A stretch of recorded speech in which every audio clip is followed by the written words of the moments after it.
All right, guys, and welcome back to Invariance.Poker podcast. Today we have Sham Reezy. He he is also a poker player, and we play a lot at Texas Card House and here. So today I grabbed him for a quick podcast and topic. Before we start, go ahead and introduce yourself, Sham. All right. I go by Sham. I am Sham Reezy on Instagram. I also have a YouTube channel called Super Sham Poker. And that's pretty much it. I've been playing poker for quite a while. And like you said, I like to play at the Card House and play at Poker House Dallas now. When did you start going pro or took this seriously as a income? I took it serious back in June, right after June. I was working for the city of Fort Worth, and I didn't feel like the career was going anywhere. I had already been playing at night, playing a lot of underground games and stuff like that, because when COVID happened, I kind of got introduced to that. And then shortly after I thought I was going to get a promotion and did not, I just talked to the folks and was like, hey, you know what, either the person I was working for, I didn't feel that they knew as much as I knew. And after that, I was looking at my nighttime income and tournament income. I just said, forget it. I'll just cut ties. Yeah. Yeah.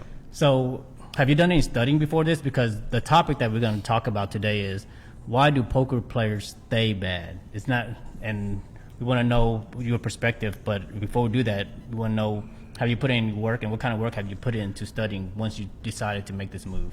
Yes, I did put some time into studying. I mean, obviously, years ago, I used to read all the Skalansky books, and I used to be a member of 2+2 poker and all that kind of stuff. But then up to recently, I had started checking out Jonathan Little's program, and so I was a student of his for, I want to say maybe like a month, but it kind of just put into perspective some things I already knew. So yeah, that was probably the only program I ever actually paid for. Have you had any like one-on-one coaching or individual coaching? One-on-one coaching? No, never had any coaching. What is your thought on that? I think it's probably good, because the main thing I think that really helped me, and it was kind of going to be one of the topics I was going to bring up, is like people don't have a support system for poker. So you come in here thinking that it's got to be individualistic, and you really don't know what you don't know. So when I got one of the guys, vlogger Johnny Vibes, he had started like a little forum group, and you could put questions in there about hands, and then people just started commenting on certain hands that I played, and I realized I was playing them incorrectly, and that I think helped a lot.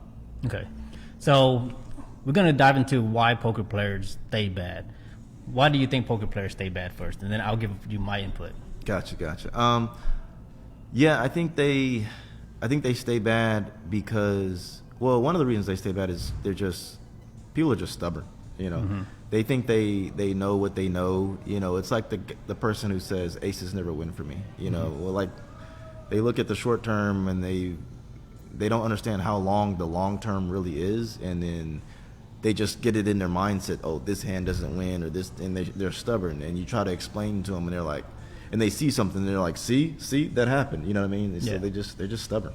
Yeah. So then that goes into my first part, that the poker players tend to have the wrong perception of the game, right? Like you said, they see things differently. So the first problem we have to identify is that their perception of the game, their approach, the way they think about the game. Mm-hmm. So that's probably what you highlighted. And then the second one is illogical fallacy, which is the aces crack, where they assume one thing, and then from there they make logical deductions going forward.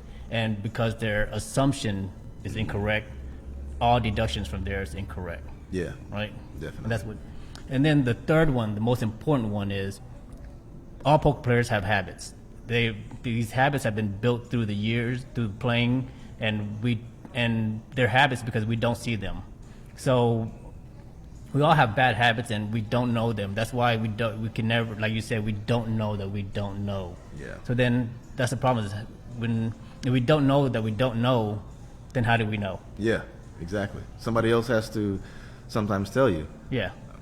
So then, in order to get better, we have to start identifying things and develop how to get better. So, what are some things that you have done to improve yourself? Yeah, so like I said earlier, one of the things that when I joined that forum group, even though I didn't really know if the people were good at poker or not, but there was like 200 or 300 people in this group, and so you put a hand in there, and I say, oh, well, I had kings and an ace hit the board, and I bet this, and then I got raised, and then I went all in, and everyone was like, well, why would you do that? In my head, I'm thinking I'm playing it correctly.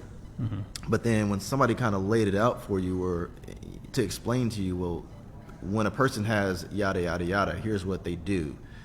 I never knew that information. I had to have somebody else who had even more experience or probably went through that situation a lot more times than I did to explain to me why I shouldn't have done what I did. So I definitely think too many poker players try to go it alone, and I think you need some people to bounce things off because you just don't know it all. Yeah. So what you said was a lot of poker players. I think their problem is that they lack honesty and integrity, and we're not talking about outside of themselves. We're talking about inside of themselves. Like most people don't accept that they're bad, and most people can't accept the fact that they made a wrong play, and they'll always try to justify it through different ways. And because poker is always relative, you could justify anything if you could find. So I think that's where a lot of poker players just don't have that honesty to say, okay, I'm bad. Yeah. Then the second honesty is I need to improve. Yeah. So we could say most poker players then are delusional, right? They just don't have any. They can't see themselves. They can't see what's going on. So then then these leaks that they have, because when we talk about habits, like poker players have, there's no one big thing that actually makes you a good player or a bad player. It's these little leaks. Like you can imagine a bucket. There's no big hole. There's all these little holes in these walls, and you got to plug up all these little leaks one by one in order to get better. Yeah. And most poker players, they think that there's a switch that if you tell them this, they'll get better, but it isn't. They have to develop. They have to identify habits and then rectify those habits and correct it. And so, the first step to getting better is we have to be willing to observe ourselves. And if you notice at the poker table, most people don't ever observe themselves, right? Mm-hmm. And when we say observe themselves, we're talking about taking the time to, okay, look at what I'm doing, what I'm thinking about, and look at the play and identify them. Mm-hmm. So, you have any inputs on that? Yeah, definitely. I think observing yourself is pretty interesting because a lot of people don't even know their own image at the table. You know, they sit down with $500 and they play a few hands, and within the first 30, 40 minutes, they're down to $400. I mean, not 400, but they're down to like 100, and they keep and then they think, okay, well, I need to get even more aggressive. They try to shove, and they just don't understand this image. They just came to the table with this loose, splashy image, or even sometimes when you're losing, you know, people seem to call you more when you're not winning pots, you know. So if you take a step back and go, okay, well, what is my own personal image at the table, you know, then it might help you win more. Yeah. So then, if we want to get better at poker, like most people, they think if I want to get better at poker, I'm just gonna start doing a bunch of stuff, and that's where they go wrong. Is that when I got better and I got coaching, what the coach told me was that you need to take baby steps one by one, and everything that you do needs to be systematic and practical. Like you can't just today I'm going to 3-bet, tomorrow I'm going to check raise a lot, and then you're all over the wall. Yeah. So what the best way to improve is you identify something easy. So if we notice, like when we started playing poker, the easiest thing we knew was always raise aces and kings. Yes. And so now nobody sits there and when you have aces, you go, well, I have 80% equity against all pairs, so therefore I need to raise, right? It's a habit. You just raise aces and kings. Exactly. So that's the first habit that we develop. And then so what we need to do is identify habits that we need to develop. So the best habit is start with a button, right? You know what Poker Stove is? No, I don't. So it's an app that allows you to say, okay, if I'm going to play 20% of my range, then it will tell you what 20% of your range is. So these are tools that the online players use to do math. So on the button in general, let's say on this is 6 max because I know I play 6 max online more. That in general, your button play, you raise around 42 to 45% of your range, and you call around 32% of your range. So then if you have that number, then you poker stove it, then you can actually see, okay, my 45%, sorry, my calling is 45 and raising is 32. Not the opposite. Gotcha. Okay. So then if I could identify 32%, then it would tell me, okay, 32% includes all pocket pairs, all ace suited, all king suited through nines, and all. So then it will tell you, okay, so on the button, you could start memorizing. These are my ranges on the button. Yeah. And then once you get better at that, then you move to the cutoff. You identify the cutoff range. Okay, these are the cutoff. Then you start practicing these hands only. You don't go try to expand your range on under the gun. You go one step at a time, and then because the button's the easiest, and we all know that is the way you play the widest range. Yes. So then you practice there, and then from there you move, and then once you get good at those single raise pots, then okay, now I'm going to go 3-betting, and all these datas are online all these datas are pretty much online, and online players know. For example, a 3-bet button range 6 max tend to be around 10%. So then you go look on the poker stove. 10% is pretty much your premium cards plus a few pocket pairs and a few ace suited. So then you go, okay, I'm going to 3-bet these ranges on the button only, so that post flop I know how to maneuver in this spot only. Gotcha. So then you have one spot that you identify and you develop there, and you go systematically. So then everything is very approachable, right? Yes. Okay. So it's kind of like putting everything into small steps at a time and practicing just those, and then you move to the next step. Correct. Because so the best way I explain to people is it's kind of like driving, right? When you first start driving, you don't learn everything. You have to actually go one thing at a time. Okay, foot, gas, pedal. You actually have to think. So then, but as you do it over and over, as you play these same hands on the button over and over, it becomes automatic. So that now you don't have to sit there and think, okay, my range on the button is this and this. You already know this is the hand I raised on the button. It's just in your sleep. Yeah. So it's almost like driving in your sleep. Gotcha. And so like when I got mental game coaching with Jared Tindler, he told me it's basically learning. There's always 4 steps to learning. So the first step is you identify it. The I don't know that I don't know, which is the unconscious incompetence. Then the next step is I know that I don't know. And this is where I'm going to start working. It's like I know that I don't know how to drive, so I'm going to pay attention. I'm going to have to pay attention to gas, brake, left, right. It's really, you got to sit there and focus just on the simple stuff. Yeah. And then as you get better, you move to the third step, which is the I know that I know now, which is the conscious competent. So then, all right, I'm driving, it doesn't matter, I'm just cruising, I know, I don't have to pay that much attention, I know I'm doing everything right. And then the final step is the unconscious competence. I don't know that I know. It's like walking. You don't think about walking, running, left foot, right foot, calf up, left. So it's all automatic. Yeah. And if you could, so everything that you learn goes through those progression. So once you get to that last progression, it's pretty much a habit, a good habit now. And raising aces is for everybody is already in the unconscious competence. We already know, we do it right away. So then the best way to learn is to move things through that progression. Every little thing has to go through that progression in order for you to get better.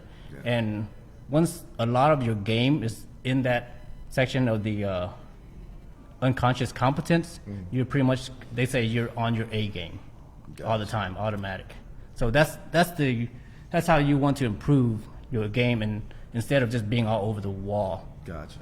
And then the last thing is you said you need a support group. Yeah. You need a second perspective, someone to tell you, because poker is a weird game, right? You could do the right thing and be punished, and do the wrong thing and get rewarded. Yeah. So the results do not justify the action, the decision. So you have to have somebody that could separate the results and just look at the actions and tell you this is not right. Yeah.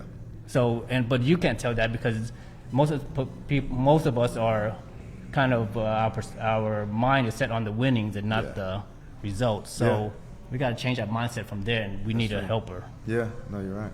Yeah. But there's another section to this that's more important then. Okay. If you notice all this we said about getting better at poker, there's a lot of parallels that draw this to life. If you notice, right? Oh yeah, definitely. So then, if you could do these things to get better as a poker player, what do you think gonna be how you gonna handle life? Well, you definitely should. I mean, hopefully you can get better in life if you're going to do the same. If you're going to actually get some coaching, get some counseling for things that you're struggling with. I mean, yeah. I mean, it's a lot of parallels to it because I mean, let's say you're in a bad relationship because you keep responding to your significant other the wrong way. If you don't know how you're responding, you're not going to fix it. Exactly, because you don't know your mistakes and then you don't have anybody to tell you. Yeah. And then the problem then is that when most of the people that we trust tell us, what do you think most of the people's reactions are? The people that we trust. Well, or anything like most people do when you give them positive criticism. Yeah. Right? I mean, yeah, we reject it. We feel like they're attacking us or something like that. Yeah. Yeah. And that's where all of us seem to fail in poker and life is that we stop right there because we're delusional. Yeah. Does that make sense? Definitely. And if we all look throughout during our just everyday life, we could actually see these little leaks that is in both poker and life. Mm-hmm. And the biggest leak is the being delusional because we think more better of ourselves than we actually are, and then we don't take the steps to start improving. Yeah. I get it. Yeah. But I think it's interesting too because when you look at when somebody makes an action at poker, whether it's to raise, call, or fold, they think it's correct because that's the thing that they did at that time, so they think it's correct. Maybe later on they go back and they think about it, they break it down, but in the moment they think it was the exact correct response. So it's very hard to then later go back and take back that thought process. I mean, it's real easy to do when you lose money because then you go like, oh well, I did this, and I lost, so I must have been wrong, But then when you win, it's hard to really come back and go, oh well, I did this and then I won, and somebody goes, well, you shouldn't have done that, but then you're like, but I won, so. No, that means I did it right, Yeah. I guess they call it being results oriented, right? It is, and that's if you look out there in life, most people that's the way they live their life is they're not objective, they're subjective. Yeah. Because basically the judgment is based on the results and how things affected them, and not basically being okay. These steps were the correct steps, or I took the missteps here. Yeah. And it just causes a lot of problem for a lot of people, and people just get stuck in that rut there. Yeah. No, definitely.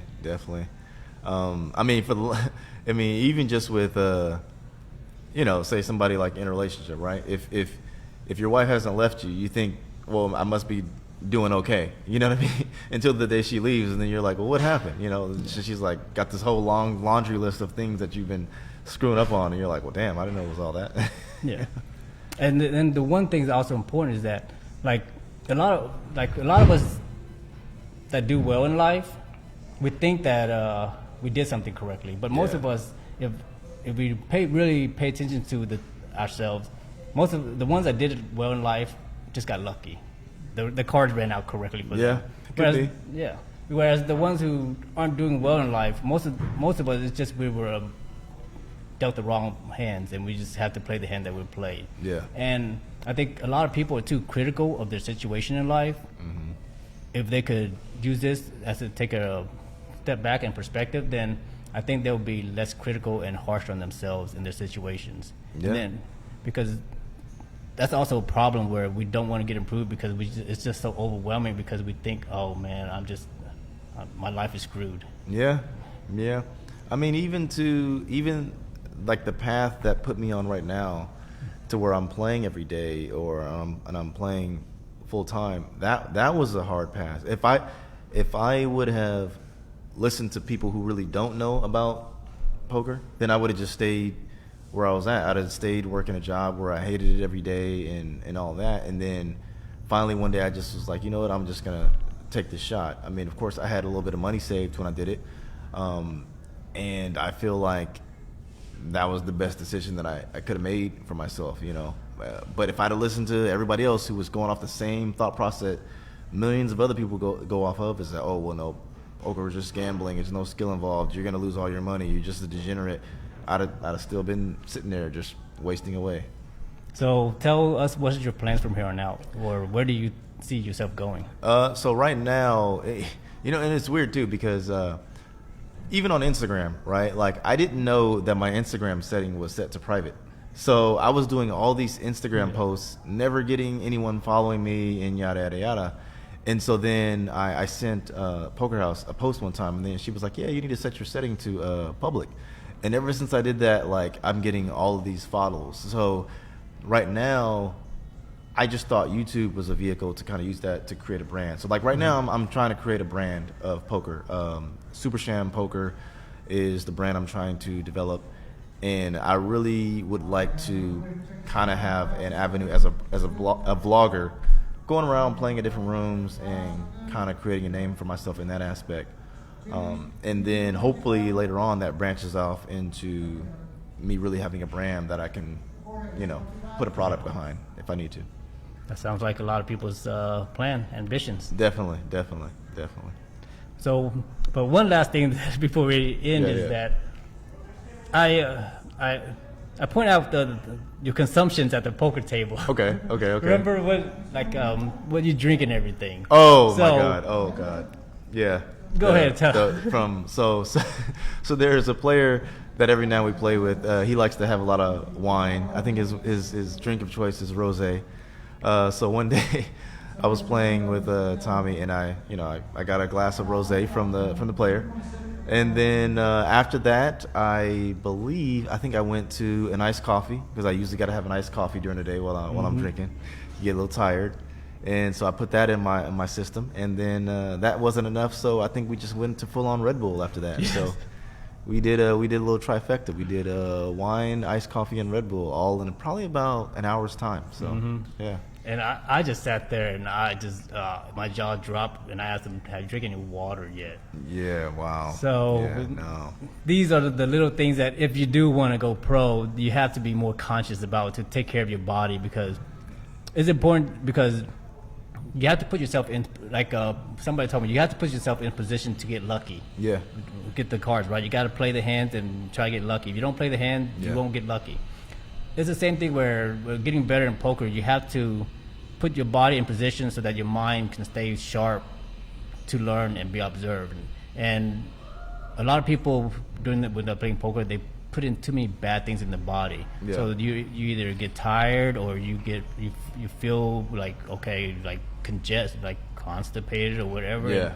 And then now your mind is like just off and on, because it's distracted based on these feelings, and you don't want that if you want to be on your A game.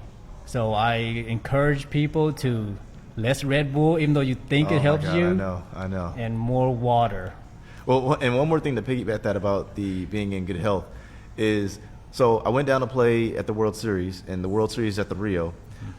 Couple days before that, I was playing at the Venetian, and a player was like, "Hey man, how'd you get here?" And I was like, "I Ubered from the Rio to the Venetian." And the guy was like, "You know, you should just walk." And I was like, "Really?" He's like, "Yeah, man, you're sitting all day. You know, it's only a mile. You can walk a mile." So the next day, I just was like, you know what? I'm gonna walk from the Rio to the Venetian. And I mean, it was a weird walk, but it felt good to just get up and walk.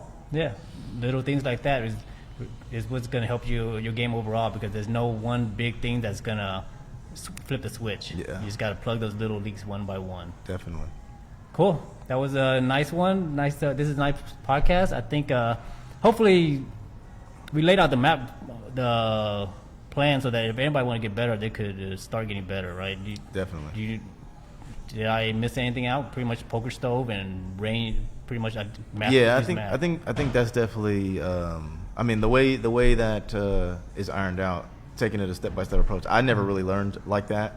I probably would be better if I learned like that, just to learn how to play one section or position of hands first, and then move on to other sections. Then yeah, you could eventually you get good at all of them over time. Yeah. So no, I think that's great. Okay. Oh, and one last thing though, I do know, because our podcast is more oriented towards lower stakes and everything. Okay. I don't encourage anybody to. This is cash game. This is not a tournament. Tournament is different, but Definitely. I think most people try to 3-bet too much, and they get lost in 3-betting. They don't know how to make decisions because it's a total. Once you 3-bet, the pot, it becomes a different dynamic because the SPR, the stack to pot ratio, is different. So now your getting in range and your bluffing range changes. Yes. So a lot of people, a lot of the low stakes players, when they want to adjust the game, is they start 3-betting much, and I discourage that because it gets you into a lot tough newer spot that you won't be able to figure it out. So the best way is to just limit your 3-betting in your cash games. I don't want to say this for tournament because it's different, but in your cash games, because the stacks that tend to be deeper, you want to just practice your single raise pots and your just decision making on the flop, turn, and river before you start. And then you want to know, say, okay, you want to know that I know how to maneuver through these and make good decisions. And then that's when you start increasing your 3-betting range. And the first thought people probably think is, well, I'm giving up aggression and everything. But my answer to that is that poker is always a game of balance, right? If you give something, you're going to get something. If you take something, you're going to have to give up something. So if you are increasing your 3-betting range, that means that you took hands, strong hands that is out of your flatting range, and you put into your 3-betting range. So now your flatting range is weaker. Whereas if I'm not going to 3-bet less. Yeah, my 3-betting is less aggressive, but now my flatting range is much stronger. So now I can make a lot better post-flop decisions because I have a stronger range. Versus if I'm going to 3-bet all these strong hands, then when I call raise, well, all my hands are going to be weak. So it's hard for me to make decisions and play well and play aggressively. Gotcha. So that's where I tell people, well, 3-betting is not that important as people think in cash game. Yeah. At the low stakes. Yeah. At high stakes is a lot different because of the range war that goes on. Definitely. Sounds good. Yeah. Well, I thank you, Shem Reezy, for joining us, and that's it. All right, buddy. I appreciate it. Thank you. Thank you for having me on. You guys have a nice day.